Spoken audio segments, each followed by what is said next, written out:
What's up? This is Joel from Joel Does Music, and I'm here with the absolute unit, or at least half of the absolute unit of the band. 2/5 of the band, breathein. I got my boys, Paul over here, and Brian. What's going on, guys? Nothing much. Just nothing really. a good Sunday afternoon. It is. The foliage is great, and we're on a couch. On a couch. Well, for a very important reason. Yes, so we're being casted right now. No! We're going to talk about the music. Okay, so first off, you guys just released your debut single, White Flag. Breathein, brand new band. Congratulations. I'm sure it feels amazing to finally roll out this debut single and show what you guys have been working on for quite some time. Let's get into it. Because first off, when I heard the sound of the song and I saw the music video, I just thought, damn, this is what we'll play if you're encountering a final boss in a video game. Yes. And yes, it is modern hard rock. So for anyone watching who's claiming it to be Octane Core, it's not. You guys aren't playing 0, 10, 12, 0. And it's not a single note lead. Shout out Nick Nocturnal for that meme, by the way. But seriously, let's talk about the song. How did it come together? How did you guys decide this is going to be our debut song to show to the world and show what breathein is all about? Well, to explain the songwriting process, I have to kind of go in depth about like the story of the band. So like I had met our singer Jay. Yeah. He had auditioned for my old band, and during the pandemic, unfortunately, my band fell apart. So we kept in touch. We were sending demos back and forth to each other and like kind of figuring out, okay, well, what do we want to do? We'll probably take a couple of them and take it to the studio and see what comes out of them. The demos were all really good and everything, but I had been playing Sonic Frontiers, and like the soundtrack was like, it was just something like I never heard before. It was like Kellen Quinn with like 7-string like drop F guitars and like just really metal sounding stuff, and you know that with like Final Fantasy boss music or like the Halo theme, and it was just like, it really dawned on me like I wanted to write something that just had that intensity and emotion. I feel like a lot of, and I'm not throwing any band specifically under the bus, but like, you know, a lot of stuff that you hear on radio, it has become very formulaic and very like predictable in terms of sound. So I kind of wanted to bring that energy back. So I had come up with like the riff for White Flag, and I came up with the demo, sent it to Jay, and Jay fell in love with it. And eventually when Paul came into the picture, he breathed new life into the drums and just, you know, added a lot of flair that the original demo didn't have. Mm-hmm. The reason why we decided to go with it was, as a debut single, we wanted something that was like out the gate, something that would just really would make a statement. Yeah, I feel like with this song, it does a job in just getting straight to the point, like no fill, no BS whatsoever. It's just all in your face. This is it. This is us. You're going to like it. Take it or leave it, you know? Absolutely. Now, Paul, amazing drumming. Great job. Now, your background from what we were discussing earlier before we started recording, you're more into traditional metal, thrash metal too. So talk about all those influences and how you incorporated it into the song. So one of the main things that I notice with modern metal these days is a lot of double bass. And double bass is great when you use it, you know, but using it like a little bit too much gets like very tiring, and there's not a lot of tonal differences, which like I really enjoy. Like, you know, I'm wearing an Iron Maiden shirt right now, you know, it's like I love Iron Maiden, and you know, Nico McBrain is one of my favorite drummers like ever. Genius. And having that like that tonal difference, having the drums kind of have their own melody to complement the melody that's happening like with everything else, the guitars and vocals and everything, that's what's like I feel like is missing in a lot of modern metal these days. And I'm a very handsy drummer. I'm not really too much of like a foot drummer. I mean, like I like double bass. I can do some of it, but like I'm not like my biggest influences have all been like Iron Maiden and, you know, Megadeth and, you know, all that kind of Manowar, Sabaton, you know, they're very like... Oh, you're going really old school there. Yeah. Damn. Yeah, Manowar is one of my favorite bands ever. Wow. Yeah. It's like he's bringing back a lost art in a way. Pretty much, yeah. But, yeah, so that was the thing. The original demo it was just kick and snare, the entire song. Yeah. You know, which is like a great foundation. But pretty much all we did was really take the kick patterns that that you programmed and just remapped them onto the toms and it just gave this whole wave, this whole movement during these like breakdown parts in the song. Oh yeah. That just feels so fresh, like compared to a lot of other things today. Yeah, you know? And I mean not just that too, but for this song and our next single, which will probably be out in a couple months, we actually did live drum recording. You know, oh wow, okay. Especially like a lot of upcoming and newer bands, like, you know, when it comes to studio, like recording live drums can be pricey, but we decided to, you know, like go in for it and take the I wouldn't call it a risk, because it was a fully intentional decision, and we took the investment, I guess you could say. So every single drum that you hear on that is this man literally like played it. Like actually doing it, which was really fun. I never actually recorded live drums of that caliber. Sure. You know, I have a 7-piece kit, and finding a place that has enough mics to mic 5 toms, snare, a kick drum, and then a whole bunch of cymbals. You know, I think that was kind of a challenge too, trying to find a place that would be able to house something like that. Yeah. But we went to this cool spot in Pennsylvania, Stroudsburg, yeah.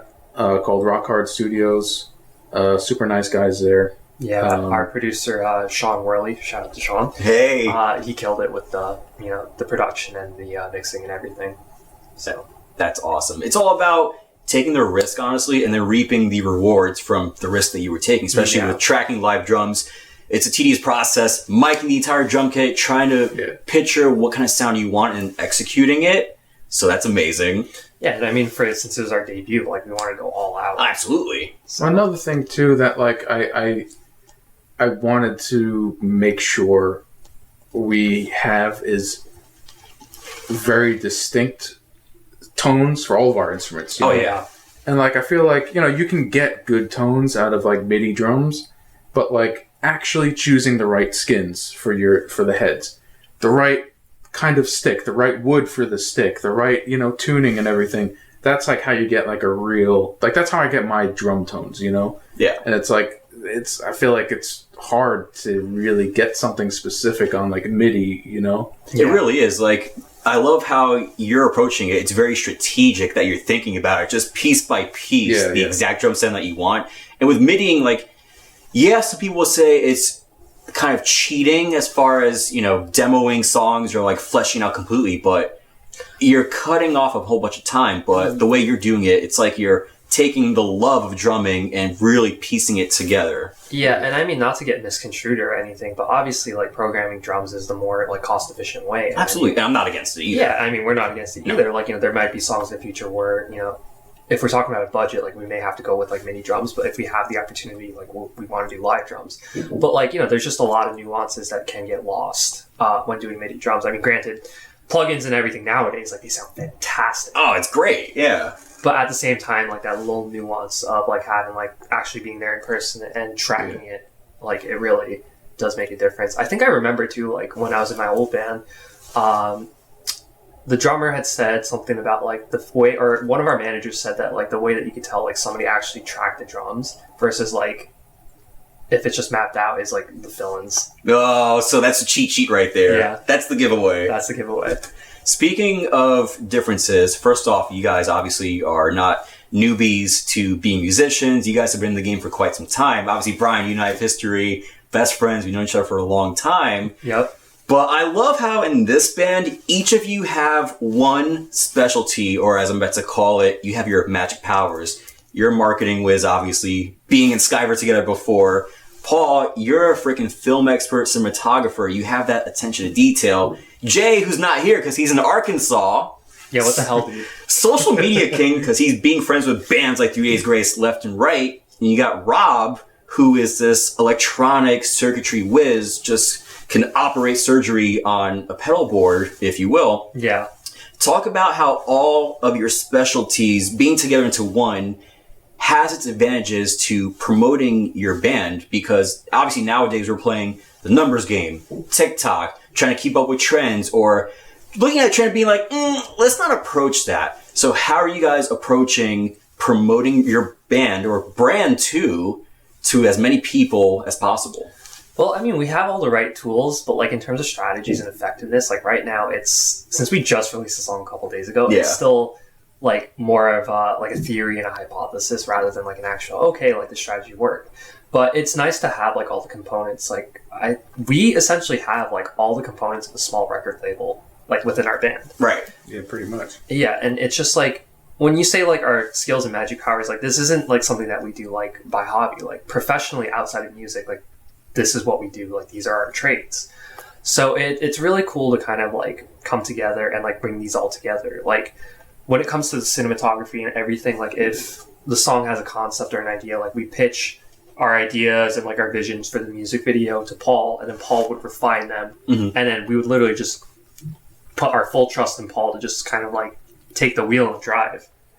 And you know, when it comes to his cinematography, like he brings what his influences are to the table, and he actually, when it came to the White Flag music video, like he had actual like, film influences when it came to the shots. And if you want to talk about that, you can, man. Yeah, I mean, kind of in the film world, kind of a common like piece of trivia is like the D-Day sequence in Saving Private Ryan. Oh yeah. You know, I was telling you guys earlier, you know, that's like very famously shot with like a certain technique where the shutter speed is a little faster than normal. So it really gives this very visceral image when there's not a lot of motion blur and the camera's moving. Everything is very crisp and in your face and very, very dirty, and it just looks so raw, like raw. You know? Yeah. And we have a very high intense, fast song, and I wanted the music video to also show like the intensity of our playing and our movements and the vocals and the emotion behind everything. So, you know, I used that kind of similar technique for shooting our video.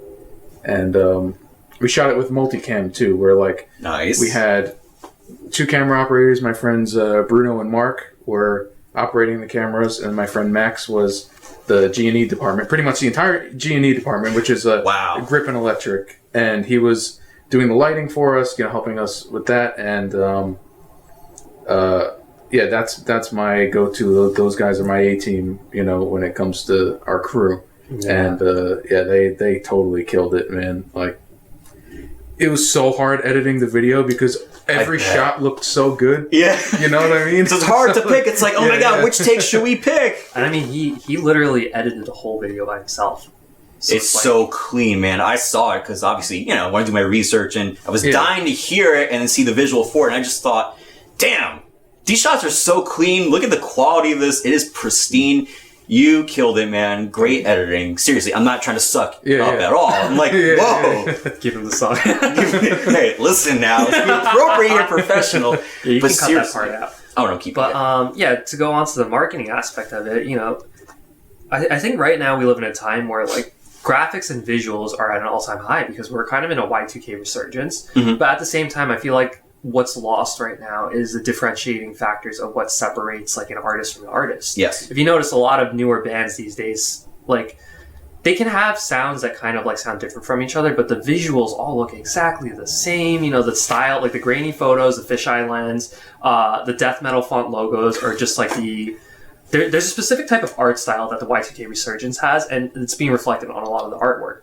And to simplify it, visually everything looks great, but they're not distinguishable right now. And that's kind of my approach for, I guess, marketing and branding Breathe In. It's because, like, you know me, like, I love Japanese bands like Visual K and, like, J-Rock. So, like, the way that they kind of market their band where there's, like, a specific emphasis on each individual member.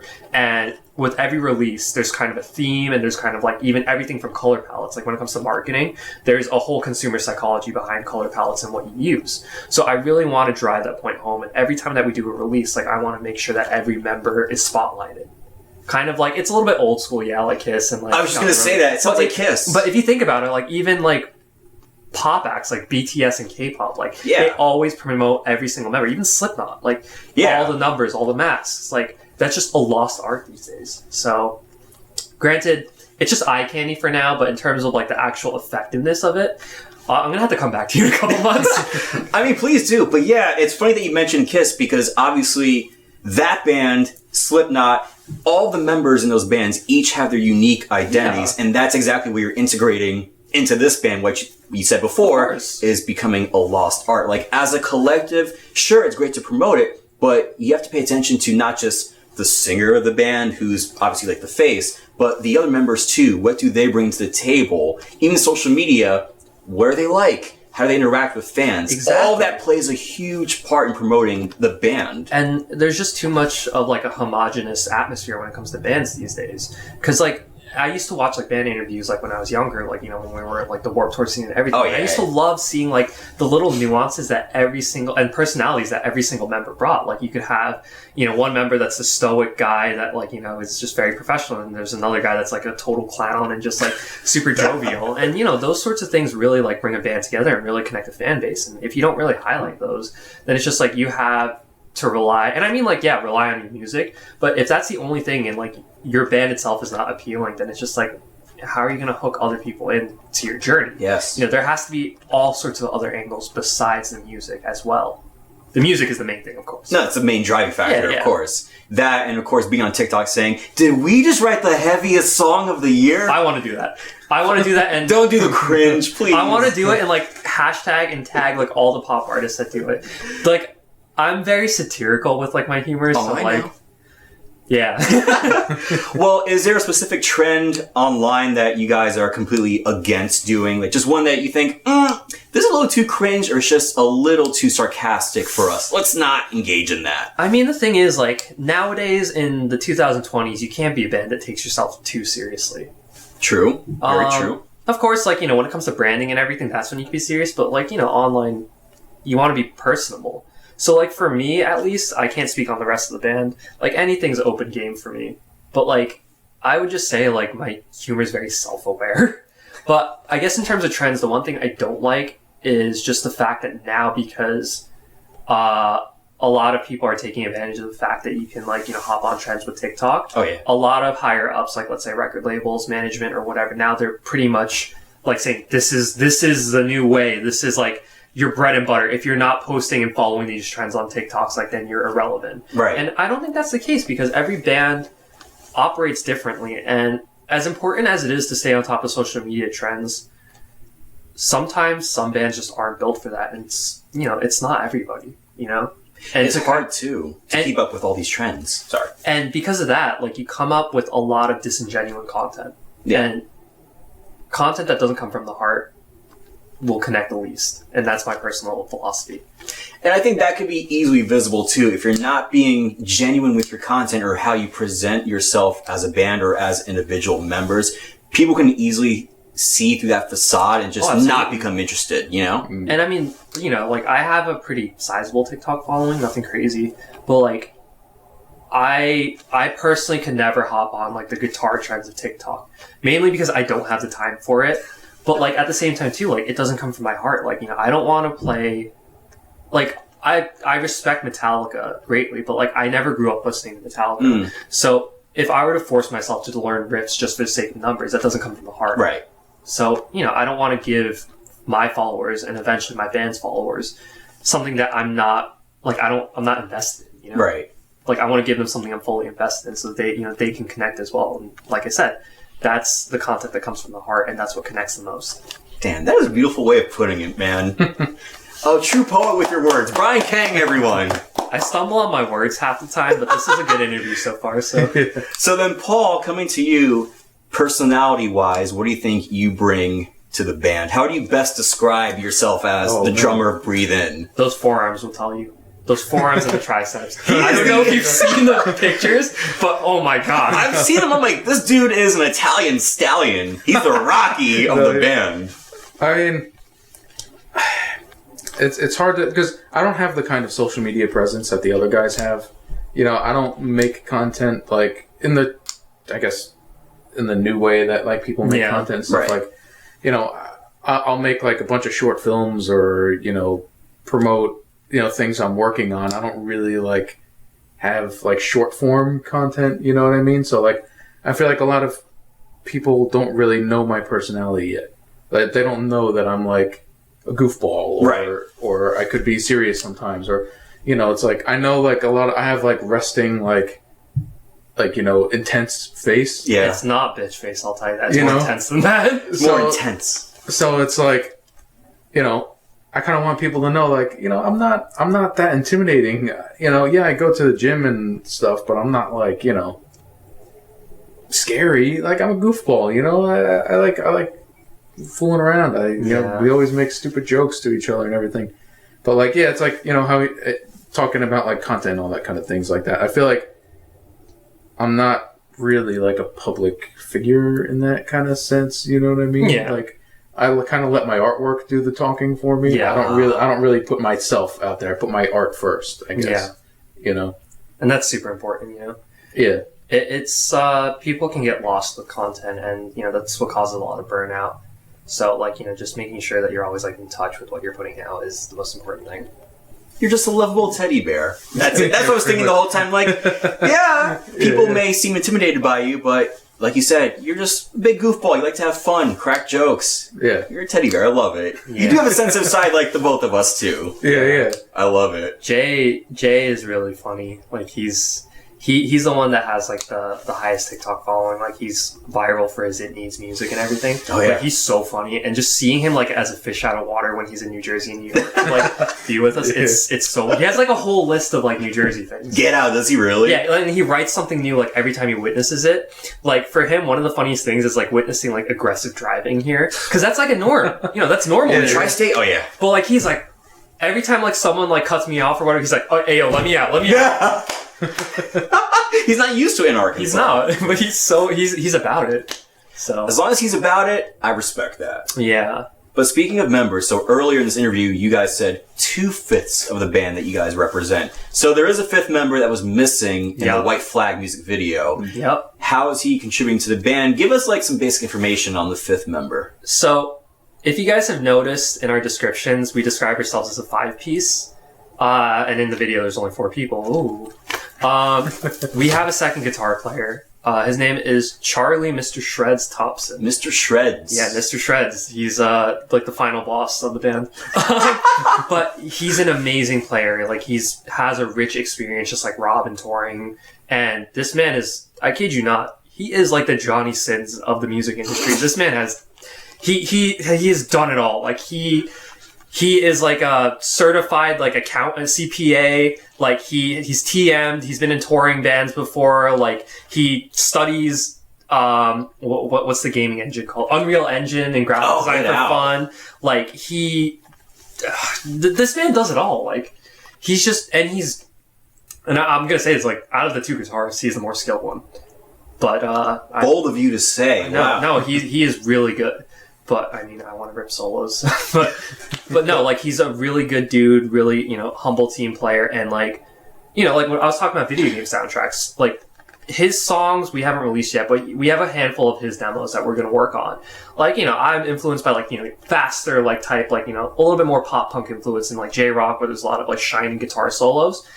He's got that Doom soundtrack, like, vibe, like, he's got it down to the teeth. Like, he writes in double C# and everything. Jeez. So, like, he knows. Like, the moment I told him, like, the vibe I'm going for, like, he knew exactly what to do. Yeah. So, he's not in this release, unfortunately, because he had to respond to a family emergency, but he gave us his blessing to continue the music video without him.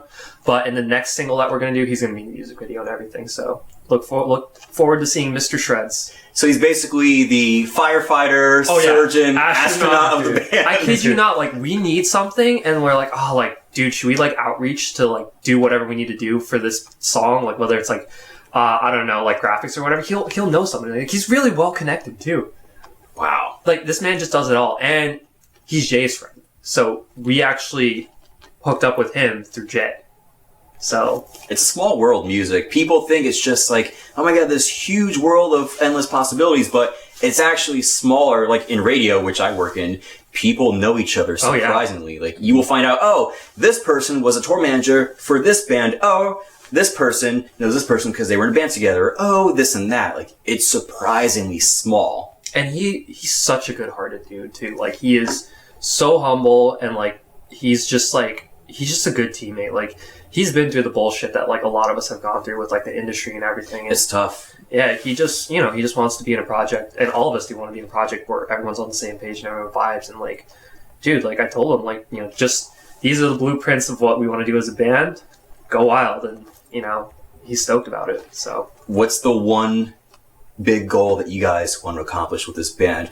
When you think about all of your past experiences in music, this is a really hard industry. It's mentally draining. Yeah. It can really take a toll on you physically, spiritually, and mentally.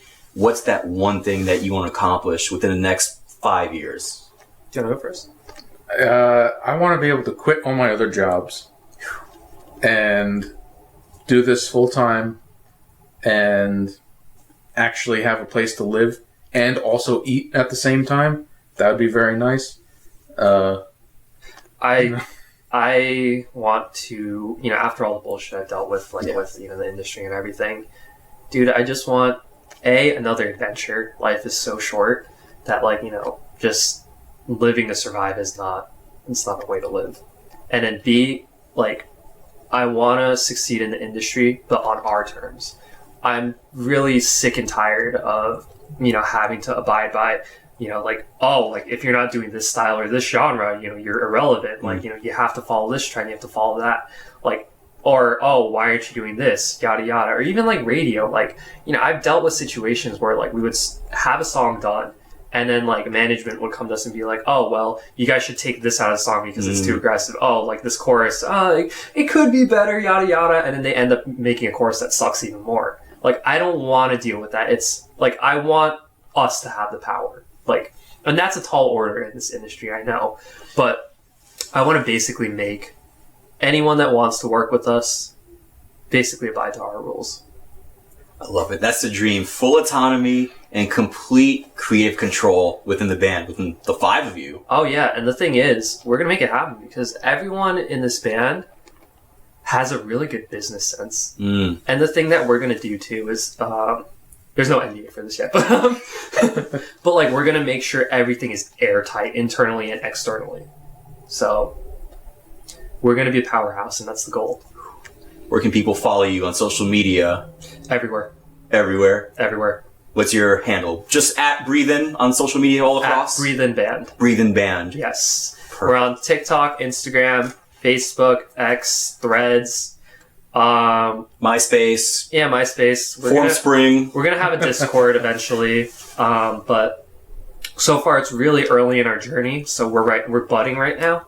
So follow us on our journey and, we hope to conquer the world with you guys. That's so bold. I love it, man. You guys are off to a great start. I can't wait to see what else you guys do. New single coming up in a few months. Do you have a possible ETA or no? So the possible ETA is we want to get it out by the early to mid-spring of next year. Okay. We're really taking the time to fine tune our singles and everything. And then we have another one in the back burner that we are going to hit the studio to finalize before the year ends. And then we're going to have that out midsummer.